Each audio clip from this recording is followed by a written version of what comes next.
大家好，欢迎收看收放专访，我是你们的阳光制作人收放小发。我们这几期专访是一个非常 special 的 series， 今天非常荣幸的能采访到一位传奇性的人物，我们圣地亚哥土生土长的谭卓仪先生 ，Mr. Thomas Hom。谭先生是第一位非白人种族被选上圣地亚哥市议会 （San Diego City Council） 的市政府议员。谭先生之后也成功的选上加州第79区的众议员 California House of Representatives of the 79th District. Thank you for taking your time to interview with us, sir, today. And I'm going to ask you a few questions. Mr. Hom is a born and raised San Diegan. And can you tell us a little bit about San Diego and the San Diego Chinatown back in the days? Well, this goes back to 1927. 1927. The year I was born. Mm-hmm. And of course, things were somewhat segregated with the number of different ethnic groups in San Diego. Mm-hmm. We had a Chinatown. Next to Chinatown was Japantown. Mm-hmm. Then next to Japantown was Filipino town. And then not too from there was a little section where the Negroes were and so forth. So it was somewhat segregated. Mm-hmm. And of course, my mentor is my father. Mm-hmm. My mentor's father, who came from China when he was 15 years old, 1909. Mm-hmm. And he raised a family of 12, 9 boys and 3 girls. Wow. Yeah. And of course, the biggest influence in the family, and to me too, was my father. And he had one rule, that we always have dinner together. Mm-hmm. And by having dinner, he would ask us, how did things go in school? Mm-hmm. What did we learn? And these things. So actually, Chinatown was so self-contained. When we went to school in the kindergarten, that's our first opportunity of learning English. Okay. So we learn English by what you say, by immersion. By immersion, mm-hmm. Test and trial. Yeah, yeah. They didn't have the system like we have today, okay. Second language. Yeah. So it was English by immersion. Okay. And I thought we did okay. Yeah, I think, and you learn pretty fast as well as a little kid. Oh yeah, sure. Yeah, it was. Although we had these different segregation, we always had good fun. Uh-huh. You know, we had good relationship with other people. That's very cool. Mm-hmm.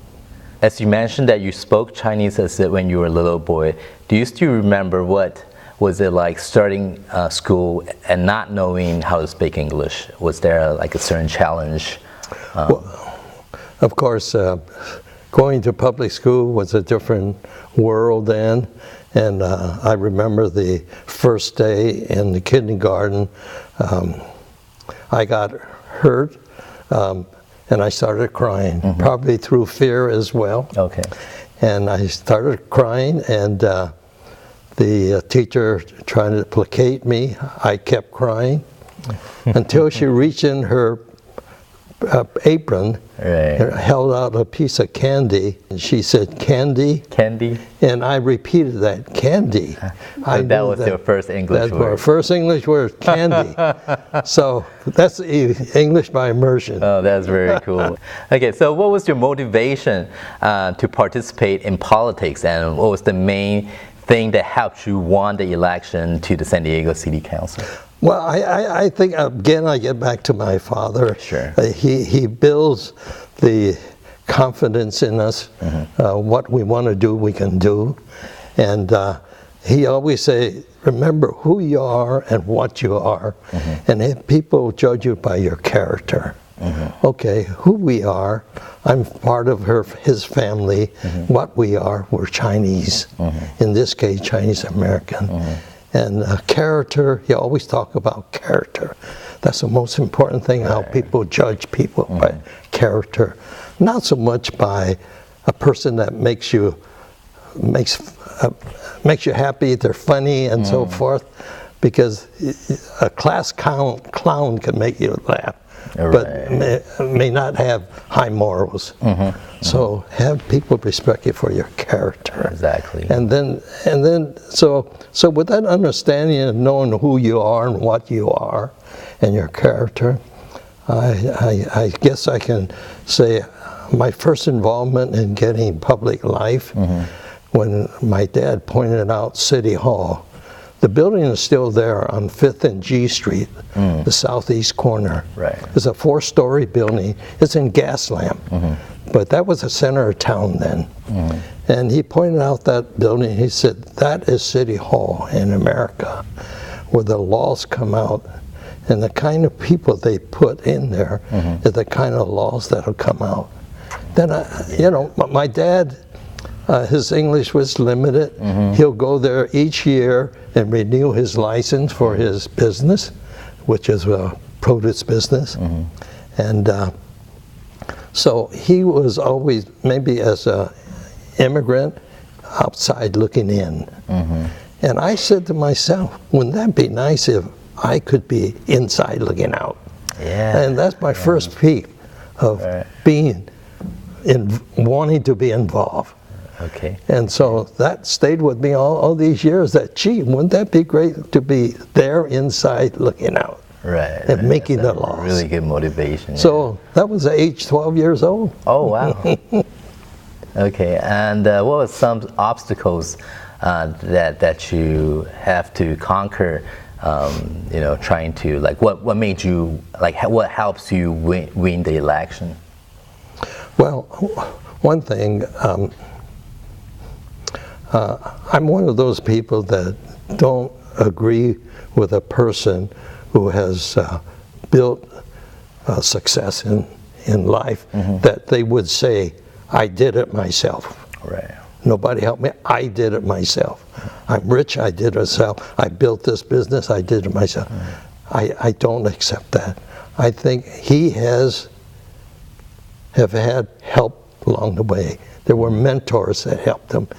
We don't realize the mentors that we have in our lives. Father, mother, can be aunt, can be your uncle, can be the person next door. That's right. It can be our teacher. So there are mentors in life that shapes us up. And so there has been a number of mentors in my life, and I can point them out. I had a mentor in government politics that made the difference. Oh, wow. What would you say were some of your greatest contributions to San Diego during the time when you were in the council? I think perhaps it goes back to the point when I was in a point where I wanted to run for public office. And this is not to degrade or say anything bad about any one particular party, Democrat or Republican. And we lived in Southeast San Diego. That is a Democratic district. As a young man, they recruited me, like a lot of young people, to help in campaigning. And one day when I reached a point that I was thinking about, gee, I would like to run for public office. And the chairman of the Democrat Party, very fine individual, put his arms on my shoulder and looked me in the eyes and said, Tom, I think that's wonderful.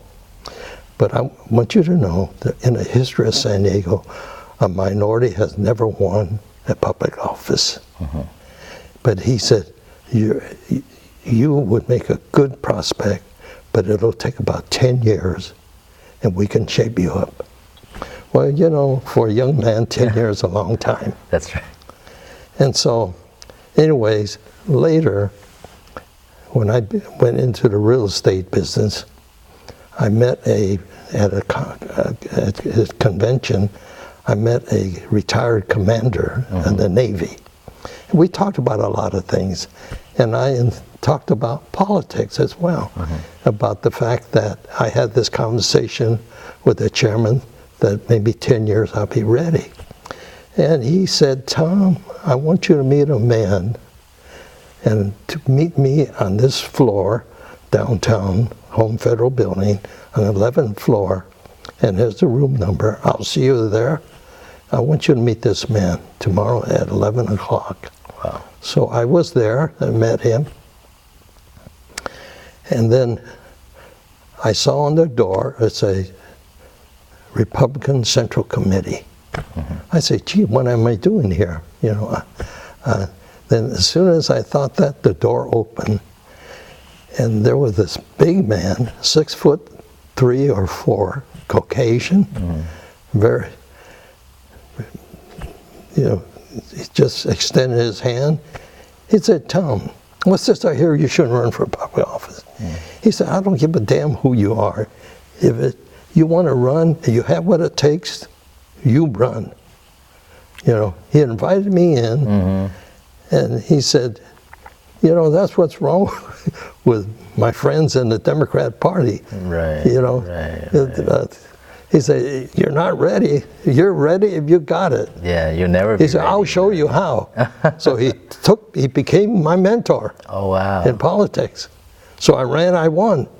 That is very amazing. And the amazing thing about it, as the first minority elected, after 4 years, I ran for re-election. This is citywide now, not by a district, citywide election. And I won by 87% of all the votes. My opponent only had 17%. Wow. That's the biggest plurality in history of San Diego. So things can happen, things can change. Right. Well, that definitely tells a lot about how the city likes you and your performance. Right. Well, Because apparently so. Especially at the re-election, they already seen what you have done for San Diego. Yeah. Well, after these 8 years, I won by such a big majority, and I was deputy mayor as well. I led the charge to build the stadium, Qualcomm Stadium, and these things. I had a number of bills. Ronald Reagan, who was governor then, heard about me, I suppose. He called me. He said, Tom, we're short on 2 Republican votes to pass some of my bills, and we need you up here. Would you consider running? Oh, that is... So I ran. I did win. Yeah. And he got control of the, of the assembly to pass his bills. Yeah. So I appreciate the fact that I happened to be one that made the difference to give him that majority to pass the bills he wanted. Yeah. And then I carry some of the very important educational bills. Very, very cool. I also want to mention that you're part of preserving the Gaslamp Quarter in downtown, making sure that the buildings were not being torn down. Right. Well, my late wife, Dorothy, was a historian, and she won. The interesting thing about it, Dorothy is half Chinese and half Irish. Oh, wow. Born in Hawaii. And she was raised by her Chinese grandmother. Okay. Knows all the customs of Chinese, Piscine and all these different things. And so she was more Chinese than me, my wife. And so anyway, yeah, so that plays a lot with the Gaslamp had a lot of buildings right next to Chinatown, Gaslamp. And so naturally she was quite concerned. Right, and so a group came to see me and say, hey, I know you helped establish Old Town, save the adobe buildings and stuff like that. Really? Yeah, Cool. I was on the city council. I was vice mayor then. And they said, what could we do to save this area that's been Skid Row? It used to be the heart of San Diego. Right. And then so I shared with them different ideas about what we did in Old Town and so forth.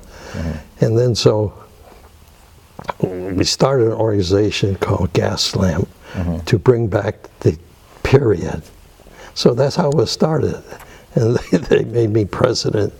So I travel around the country and see how other cities done it. well, you know, I even got a call and say, your wife Dorothy came to see me, and I own this business. And I'll tell you, Mr. Holmes, this is not the kind of business I want to be in. And I hope you do something about gas lamps so we can open a different business. You know? And so that's how we changed gas lamp. And at first, there's a number of cities that people on the council didn't want to change and stuff, but they did when they see the momentum changing. Right. And the interesting thing about it too, that but at that time, some of your lowest property values were in the area, and it's about maybe $5 to $10 a square foot. Today it sells for $200 to $300 a square foot. Right. You know, and you got the value of the history there and so forth. Yeah, I think we saved the old buildings. Right, preserving history is definitely more of a cultural thing. Yeah, you know. Yeah. What can you do with all the money you make when you have nothing to remember? Yeah, and then having gas lamp, it kind of precipitated new development, like the convention center coming in, you know, in the Petco ballpark coming in. That's right. And these things. Yeah. Right. There's other ways to make money too. Yeah. Right. As the election for the next governor of California is right by the corner, I know that you are supporting a Democrat candidate, John Chang.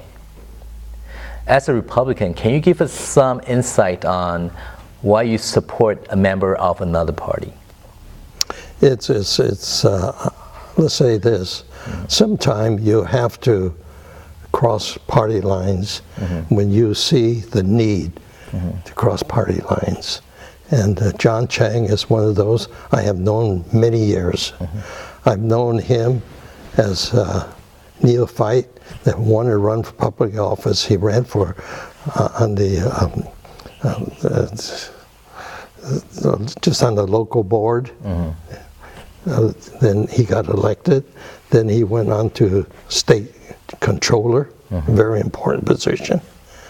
And then after some years, he decided to run for state treasurer. And we communicated. I followed him, and he's completely open and honest. And he even chastised some of the programs that his own party got involved in, that it doesn't make economic sense. Right. It would hurt this, hurt that. Right. And so I've known John to be that way, and so I just felt that, hey, it's no problem. You need to do these things for get the best. Like you were saying just now, what we have to build is our character, and you know it takes one to recognize a person with a character. That's right. Yeah. He will make a good governor, and I think California is ready for it. Whether he would have enough money to reach out to all these people, I don't know. But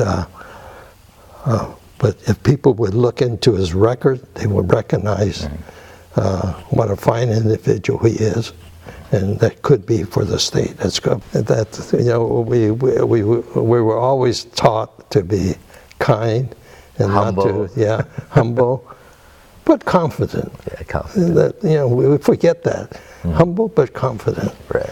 And, it kind of reminds me of the story of two guys, that one from Stanford, one from Harvard. They apply for the same job.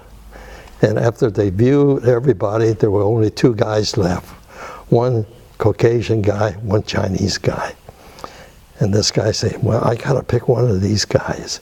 So he had a private interview with each of them. He interviewed this individual, the Irish guy. Say, well, John Sullivan, do you think you can handle the job? He said, you bet I can. You let me at it, I can handle that. So next the Chinese guy, he said, well, John Wong, do you think you handle it? With full confidence, he said, yes, I think I can. I think I can. Yes, I think I can. There's a difference. Doesn't mean John knows less, Right. But that's his modesty. He was brought up that way. Right. But the thing is this, interesting thing, the people today understands that. Okay. And they look deeper when they interview the Chinese. Or even Japanese, you know, the culture. Right. You know, they understand that. Sure, yeah. That's why, you know, and it's getting that more so to understand the culture. That's very cool. Mr. Hom, what would you say is the greatest reward of being a politician? Let's say the satisfaction that we are becoming more involved in making policies for the city, for the state, for the country as well. There are many fine Asian American organizations like a PAPA and all these different, they have chapters all over the country. And I'm involved in some of that. And so it spells out that people can appreciate the involvement that, you know, the Asian Americans are in. And a good point, you heard of C.C. Yin? C.C. Yin is a guy that came from China. They were farmers. During the tough times, all they had to eat were yams. Oh, okay. Yeah, then somehow or another, that was the early time of the years. He's about 65 now. And he left China, went to Taiwan, went to school there. Then he came, finished his school here in America. And one day with a good friend, Caucasian friend, they ate at McDonald's. He was kind of new in America. And he said, boy, this is pretty good food. I know there are a lot of restaurants like this. I say, how does a guy own one of these? Then this friend said, well, you get a franchise. You get hold of the headquarters, you tell them what your interests. And he did that. He made an application for a franchise. And you know what they gave him? They gave him the worst McDonald's that they were going to close up in a very depressed area in Oakland. Okay. They were going to close it. A lot of troubles, fights and everything. So they gave that to him. So he and his wife turned it over. Wow. And they gave him another one. He turned that over. Before you know, he had about 4 or 5 of them in these kind of rough areas. That, you know, and then now he can choose whatever he wants. Today he has 35 McDonald's. Oh, wow. There's his own 35 McDonald's. And he's very successful. And with his money, he gives $2 million every year. That's very impressive. For Asian Americans and Pacific Islander to be involved in public facilities. Okay. And he has chapters all over the country. And he has a chapter in San Diego. I'm the honorary chairman of the San Diego one. Okay. And so Lily Chen is part of it, and a number of other people. But and so we don't endorse, but we educate and bring these Asian Americans to run. You know, we don't care whether they're Democrats or Republicans, but here's what you should know. Here's what you can do. That's very noble. Yeah. So it's called a PAPA. A PAPA. Yeah. Okay. That's for short. Okay. Asian American Pacific Islander something, I forget. Okay, I'll Google that one.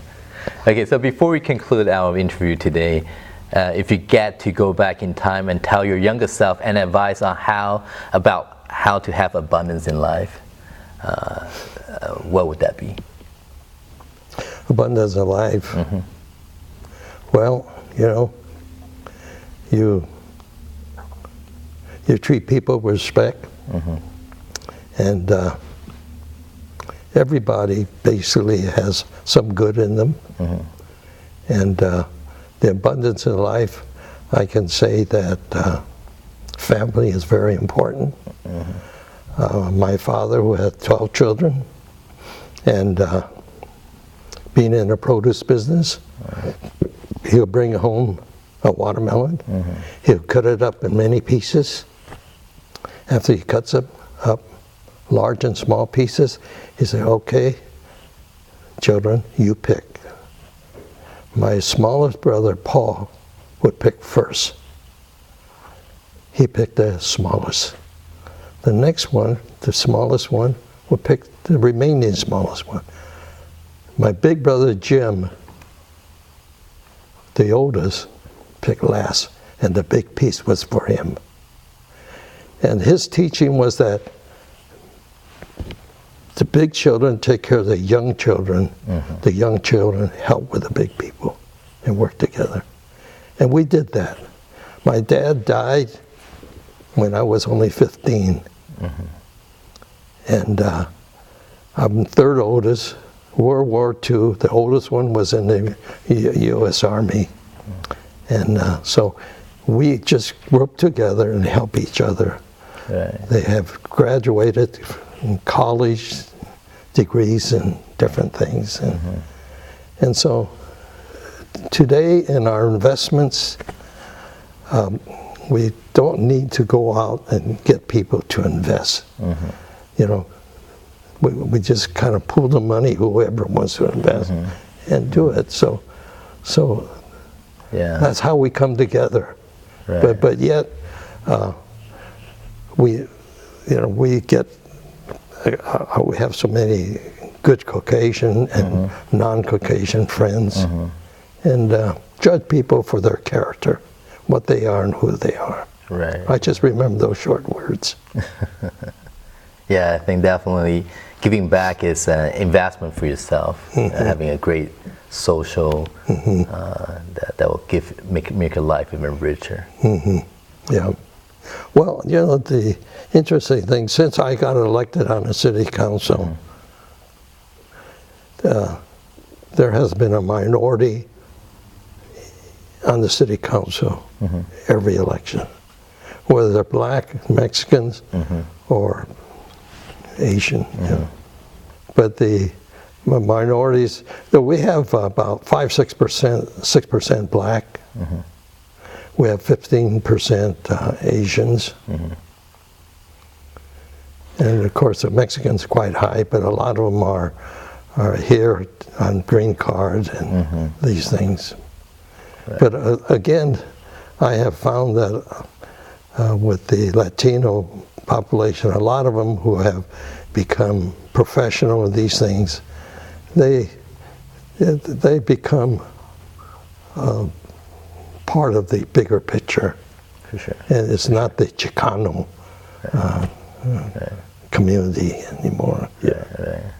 I think becoming the path of becoming American, especially for us Chinese Americans, is also looking at the different races that makes up San Diego, looking at them all equal, you know, as part of a bigger family. Yeah. Right. Well, let's say this: America has changed quite a bit. From the time when we were young, wanted to buy a house, we couldn't buy a house, and there had the deed restrictions, covenant. Only a white can own the house. Wow. The only way a minority can live in that house if you're part of the domestic help. See, but my dad always said, in spite of these things, America has too many good people where they won't change. And it did change, you know. In spite of the fact my dad, you know, knew it existed. When he wanted, one of his favorite pastime when he's able to get away from work was go to the movies. But the movie is Charlie Chaplin. I don't know if you heard of Charlie Chaplin. Yeah, I know Charlie. He's a comedian.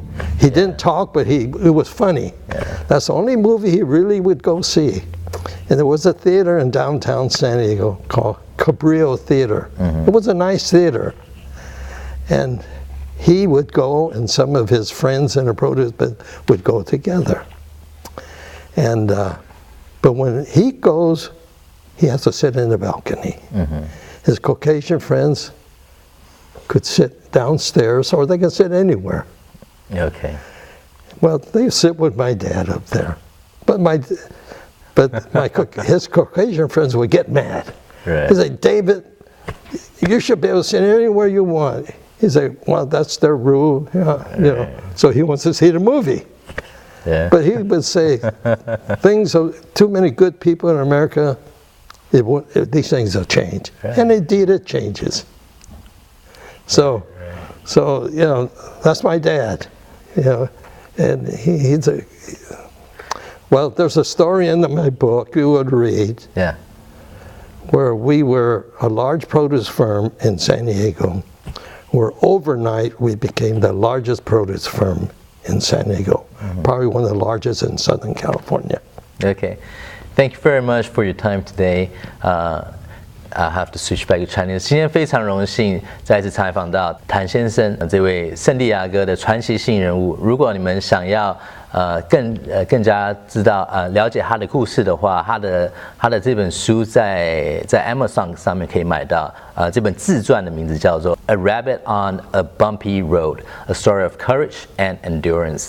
我是你们的阳光制作人收放小发，我们下次见，拜拜。